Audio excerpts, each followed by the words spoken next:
there's so much to talk about when we talk about sleep, and it's going to be a bit of a whirlwind. But I'm going to just talk very briefly about why we sleep, and then look under the hood of sleep to see what's actually happening when you're asleep. Talk about what can go wrong with sleep, how much sleep you need, and then we'll look at the two common reasons you may not be getting enough sleep, which are sleep deprivation and insomnia, which are two very different things, even though we use the terms interchangeably. And then I'll spend the majority of the talk talking about how to optimize your sleep, and hopefully have some time for questions at the end. Now, why do we sleep? If I could give you a definitive answer to that question, I would be in possession of one of these. Does anyone know what that is? The Nobel Prize, absolutely. Been in the news this week. Because the truth is we don't really fully understand all of the functions of sleep. And sleep might perform different functions in a child as it does in an adult, or it might do something different for some animals than in others. So we really don't have a great grasp on what sleep does for us. But what we do know is that every animal sleeps. And from the very simplest animals right through to us, sleep is a ubiquitous behavior. And we start doing it before we're born. In fact, you spend most of your time in the womb asleep. There's not a lot else to do in there, I guess. And different animals have very different sleep patterns and different strategies for sleeping. So, for example, dolphins and some migrating birds will sleep with half their brain, while the other half of the brain remains awake so that they can carry on moving and monitoring their environment. And then they switch halves. But if you think about it, sleep is an incredibly vulnerable state. You are lying down, your ability to monitor your environment is impaired. So, particularly for animals and for our ancestors, it was a very vulnerable state. And therefore, there must be something incredibly important about it that everyone still does it. And what we do know from animal studies, although this has never been done in humans, I want to stress, is that if you deprive an animal of sleep, it is fatal. So clearly sleep is essential for life. It's also essential for good mental health. And we know that sleep deprivation, insomnia, and in fact all of the sleep disorders raise the risk of mental health conditions. And the one that I work with mostly is insomnia, and we know that insomnia may in fact be the biggest modifiable risk factor for depression. If we could sort out insomnia, we could reduce the burden of depression in society. And if we treat sleep deprivation, sleep disorders, we can improve mental health. And again, this is really something we see very strongly in insomnia. We know that if you treat people with insomnia who have depression, anxiety, bipolar disorder, PTSD, even psychosis, we can improve those mental health conditions as well as their sleep improving. Now, for most of human history, we thought that sleep was a single thing. And it's really only in the last 60 or 70 years when we've been able to look at what's happening in our brains that we've come to realize that sleep is actually a collection of different states. And we broadly divide sleep up into two categories: rapid eye movement or REM sleep, and everything else that we call non-REM sleep. And non-REM is further divided up into stages 1, 2, and 3. We call them N1, N2, N3 for non-REM 1, 2, and 3. So non-REM 1 sleep, this is your very light stage of sleep. It doesn't seem to have any function of its own. It's just that stage you pass through as you're drifting off to sleep, where your thoughts become a bit vague and tangential, your eyes are closed, your partner says, "Oi, I'm talking to you." You go, "Oh, no, dear, I heard everything you said. I was just resting my eyes." And if you've ever had that falling feeling where you jerk as you fall asleep, that's happening in stage 1. It's what we call hypnic myoclonia. Non-REM stage 2 is a light stage of sleep, and we spend half of the night in this stage, and it seems to be really important for learning and cognitive function. So hopefully if you learn something at the Citylit today, a lot of those memories will get consolidated in stage 2 sleep when you go to bed tonight. Non-REM 3 is your deep sleep, and this is the most unconscious you will be in everyday life without being hit on the head with a baseball bat or put under an anesthetic. It's very hard to wake someone up from stage 3 sleep. And it seems to be a very important stage of sleep, and so our brain gets this really early in the night, presumably so that if our sleep is disrupted later on, we've at least gotten that deep sleep under the belt. Again, it's important for memory consolidation, but it also seems to be really important for the physical housekeeping of the brain. It's during this stage of sleep that the brain clears out any of the gunk, any of the waste products that have built up during the day, and cleans house ready to attack the next day. Rapid eye movement sleep is one of the strangest experiences that we have in normal life, actually. It's quite a light stage of sleep, and it's not a restful stage. In REM sleep, your brain is very active, and in fact, there are parts of your brain that are more active in REM than when you're awake. This is where you do most of your dreaming. And some strange things happen to our body here, because actually when we go into REM sleep, we somewhat disconnect from our bodies. And this leads to some unusual consequences. For one thing, when you're in REM sleep, you become a cold-blooded animal. And what I mean by that is, as a warm-blooded animal, if the room temperature goes up or down, you keep the same body temperature.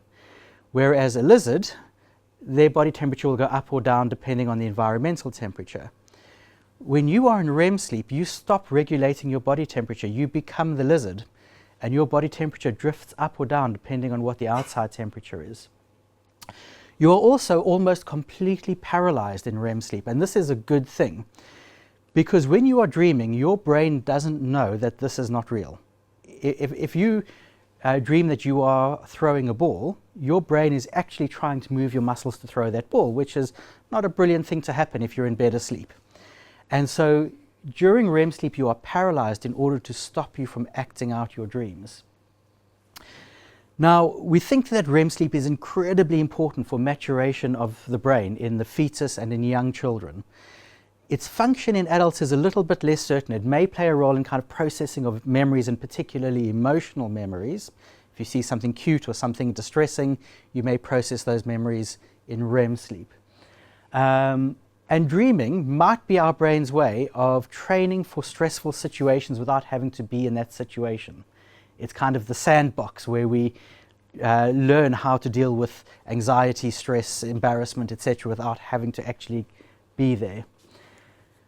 But there's something else about REM sleep that really relates to mental health, and that is that if you have an early onset of REM sleep during the night or an excess of REM sleep, you can have too much of a good thing, because an excess of REM sleep can actually lead to depression. And if you have someone who has depression and you deprive them of REM sleep, it lifts their mood. So you don't want to be having too much REM sleep. And this is just to show you very briefly how sleep evolves across the night. So this is called a hypnogram. This is time along the bottom. These are your different sleep stages. And what I really want to show you is just that you cycle between the different sleep stages. So you go for stage 1, 2, 3 to REM, 2, 3 to REM, and so on. As you can see, almost all of the deep sleep happens in the first half of the night, and most of the REM sleep happens in the second half. And deep sleep only forms about 20% of your sleep. So this idea that we're supposed to sleep deeply through the night is not true at all. Only 20% of the night should be deep sleep, and almost all that deep sleep should be in the first half. Now, because we spend a third of our lives sleeping, there is a lot that can go wrong during that time. And we have 6 categories of sleep disorder. We have breathing disorders such as obstructive sleep apnea, where your throat closes when you're asleep and you choke, and that then disrupts your sleep. We have movement disorders like restless legs, where you get a horrible, uncomfortable feeling in your legs at night that just makes you want to move them around, and then you can't get to sleep because you're so uncomfortable. Body clock disorders, circadian rhythm disorders, where your internal body clock is out of sync with the outside world. This could be something like a delayed sleep-wake phase disorder, which is common in teenagers, where they just naturally want to fall asleep late and wake up late. Or it could be things like jet lag or shift work disorder, where your body clock is fine, but the demands on your body clock are making it life difficult. We have central disorders of hypersomnia or excessive sleepiness, like narcolepsy. Parasomnias, which are unwanted experiences or behaviors in the night, like sleepwalking and nightmares. And then the big one, insomnia, not being able to get enough sleep. So let's address first of all the question, how much sleep do we need? And everyone, please finish the sentence for me. We are supposed to sleep for 8 hours, right? It's as if this came down from Sinai, written in stone. But actually, it's not true. It's a myth. There is no absolute number of hours that we are supposed to sleep. Everybody needs a different amount of sleep. There are some people who need less. There are some people who need more. And the amount of sleep that you need may also change across your lifetime. So what you needed in your 20s may not be what you need in your 50s. So how do we know if we're getting enough sleep? Any ideas? If you feel tired or not. And that's pretty much it, yeah. You are getting enough sleep if you are feeling alert and rested most of the day, most days. And I stress most of the day, most days, because nobody feels alert and rested all day, every day. Everyone has the odd bad day, everyone feels a bit drowsy after lunch. But if you are feeling alert most of the day, most days, you are getting enough sleep for you. And what I would say is, unless you are definitely a morning person, we'll talk about morning and evening people in a bit, but unless you are definitely a morning person, don't count the first couple of hours of the day when you're deciding if you're alert and rested. Because even someone who is more of an evening person, even if they are a brilliant sleeper, they won't feel brilliant for that first couple of hours of the day. Okay, so let's talk about the two really common reasons that people don't get enough sleep: sleep deprivation and insomnia. Sleep deprivation is where you have no difficulty getting to sleep. You have no difficulty staying asleep, but you just don't have enough opportunity for sleep. Either because you've got a young baby at home who keeps waking you up, or you're working late at night, or you're sitting up watching TV all night. But if you gave yourself more chance to sleep, you would sleep longer. And this leads to really significant daytime fatigue, and in particular, significant daytime sleepiness. Insomnia, on the other hand, is where you do have difficulty getting to sleep and or staying asleep, despite having adequate opportunity. So you're not staying up all night, you're spending adequate time in bed, but for whatever reason, your body doesn't use that time for sleep. So it's more of an internal problem, whereas the sleep deprivation is more of an external problem. And this leads to daytime fatigue, depression, irritability, memory problems, but often not sleepiness. A lot of people with insomnia say they're not sleepy, they're more tired but wired. Okay. So how might you know if you are sleep deprived? Well, a few rules of thumb here. If you tend to sleep more than an hour longer on a weekend than you do on weekdays, you are probably sleep deprived. You are catching up on the sleep that you have lost during the week. And it's important to say that sleep deprivation does have some very negative physical health consequences which are not reversed by catching up on weekends. It's much better to sleep enough all the way through the week rather than be sleep deprived in the week and catch up on weekends. If you regularly feel sleepy in meetings, driving, on the train, etc., you could be sleep deprived, particularly if that gets better when you're on holiday and you allow yourself to sleep longer. Now, it's important to say that occasional sleepiness is normal. We all have sleepy patches now and again, but if it's happening several days a week, you may well be sleep deprived. And if you are not getting enough sleep, you accumulate a sleep debt. And you can accumulate a sleep debt by skipping a whole night of sleep, but even if you're missing out on just, say, half an hour of sleep every night, you can build up a really significant sleep debt. And it can take many nights or even weeks to pay that debt off. And this is why trying to catch up on the weekend just doesn't work. Now, if you know you're going into a period where you're likely to be sleep deprived because you're working nights or you've got a really busy time at work, people ask, well, can I, if I can have a sleep debt, can I put my account into credit? Can I pre-sleep and oversleep? And the answer is unfortunately not. But it still pays if you're going into a period of where you're going to be sleep deprived, to sleep as much as you can prior to that period, so at least you don't go into that period with a sleep debt already in place. So how do we treat sleep deprivation? Yeah, exactly. Give yourself more opportunity to sleep. The cure for sleep deprivation is to sleep. And you want to have that increase your sleep opportunity consistently. If you are sleep deprived, then napping in the day can be really helpful. Now, I want you to remember this, that napping is absolutely fine for sleep deprivation. It's not good if you have insomnia. But what I always say to people is that, you know, when at night often we feel sleepy and then we think, I should go to bed, but I just want to watch one more episode of my sitcom. But having that extra half hour of sleep will make you feel better for all 16 waking hours of the next day. And that's a 3,200% return on investment. If I offered you a financial product that gave you that, you would grab it with both hands. But actually, that's a decision that many of us have to make every single night. Okay. So that's sleep deprivation. What about insomnia? In order to really think about how we can tackle insomnia, what causes it and what we can do to improve it, it's useful to understand what things impact on our sleep. And there are really 6 categories of things that impact on our sleep. There's what's called our homeostatic sleep drive. I will explain that in much more detail later on, so don't worry, it's a bit of a mouthful. Our circadian rhythm, our internal body clock. Physical factors, psychological factors, your environment, and substances, whether that's medications or alcohol, caffeine, etc. So the physical things that will impact on your sleep are things like pain, the need to pass water at night, if you have gastroesophageal reflux, other physical sleep disorders like restless legs or obstructive sleep apnea can impair your sleep. And these are all things that really, if you've got, you should be speaking to your healthcare professional about. But there is one physical factor that is very much under your control, and that is exercise.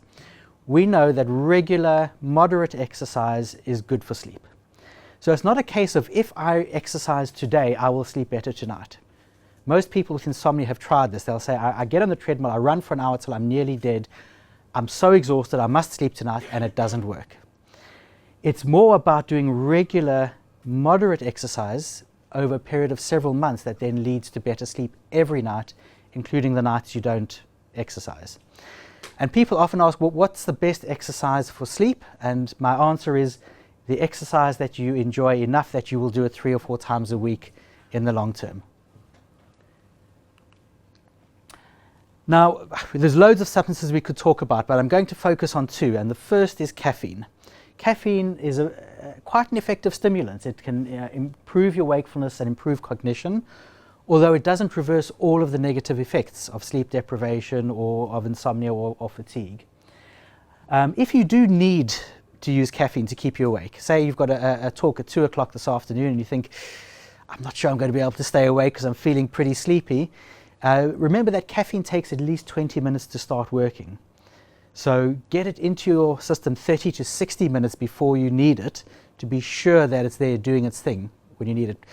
Particularly if you're going to be driving, for example, make sure you get your caffeine in early. But because it can interfere with sleep, if you have insomnia, you want to ensure you don't have any caffeine after 2 p.m.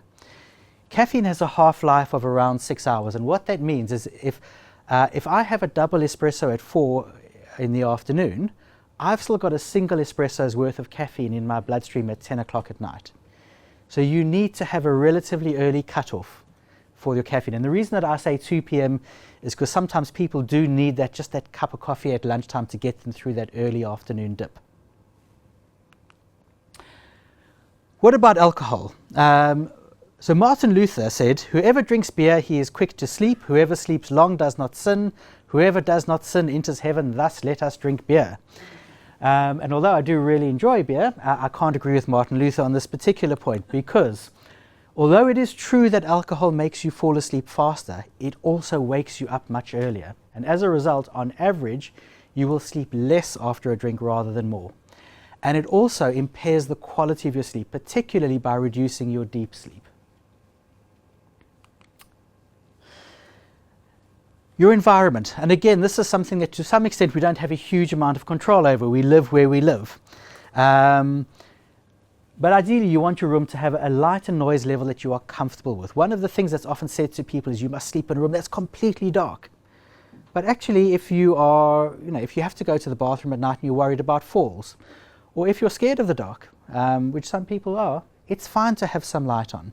So you want a level of noise and a level of light that is comfortable for you as an individual. But the one thing that I do always recommend is that wherever possible, try keep your room cool. Your body wants to lose heat at night. Your body temperature drops at night. And if you are in a room that's too warm, your body temperature cannot drop. And that has a negative impact on your sleep. And this is one of the reasons why we all struggle to sleep in the heat. But another thing that's really important is to make your bedroom your sleep room. When you walk into the office, your brain switches into work mode because this is where you work. This is what you've always done in the office. When you walk into the gym, your brain and your body switch into exercise mode because this is where you have always exercised. Your heart rate goes up, you start sending blood to your muscles, your brain gets into that pumped mode. So when you walk into your bedroom, you want your brain and your body to switch into sleep mode. Now, if you are doing all sorts of things in your bedroom besides sleep, it's not going to do that.